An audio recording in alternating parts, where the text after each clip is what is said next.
Hi friends, டே 20யோட diet video தான். So morning எழுந்திரிச்சு பார்த்தீங்கன்னா முருகருக்கு வெற்றிலை தீபம் தான் போட்டேன். ஸோ இது வந்து பார்த்திங்கன்னா எத்தனாவது வாரம்னு எனக்கு தெரியல, நான் கணக்கும் வச்சுக்கல.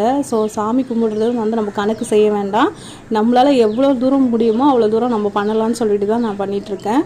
ஸோ அதுக்கப்புறம் வந்து பார்த்திங்கன்னா சிறுவாபுரி கோயில் போகலாம் அப்படின்னு சொல்லிட்டு நானும் எங்கள் ஹஸ்பண்ட் கிளம்பணும். ஸோ எங்கள் ஹஸ்பண்ட் பார்த்திங்கன்னா நேற்று வீட்டில் இருந்தாங்க. ஸோ இது நம்மளுக்கு சான்ஸு அப்படின்னு சொல்லிட்டு நானும் அவரும் கிளம்பிட்டோம்.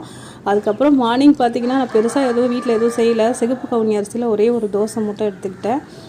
அதுக்கப்புறம் கிளம்பியாச்சு. ஸோ கிளம்புனதுக்கப்புறம் பார்த்திங்கன்னா சரியான வெயிலுங்க. அதுக்கப்புறம் கோயில்கிட்ட வந்து சரியான கூட்டம், வேறு செவ்வாய்க்கிழமைன்றதுனால ரொம்ப கூட்டம் இருக்கும் அப்படின்னு சொன்னாங்க. ஸோ போயிட்டு சாமியை நல்லபடியாக தரிசனம் பண்ணிவிட்டு நாங்கள் வீட்டுக்கு வரும்போதே பார்த்திங்கன்னா கிட்டத்தட்ட வந்து ஒரு 5:30 மணிக்கிட்ட ஆயிடுச்சு. ஸோ அதனால் லஞ்சு வந்து பார்த்திங்கன்னா ஹோட்டலில் அங்கேயே வந்து சாம்பார் ரைஸ் எடுத்துக்கிட்டேன். கீரை கூட்டு, உருளைக்கிழங்கு பொரியல் வச்சு சாப்பிட்டாச்சு. ஸோ நைட்டு வந்து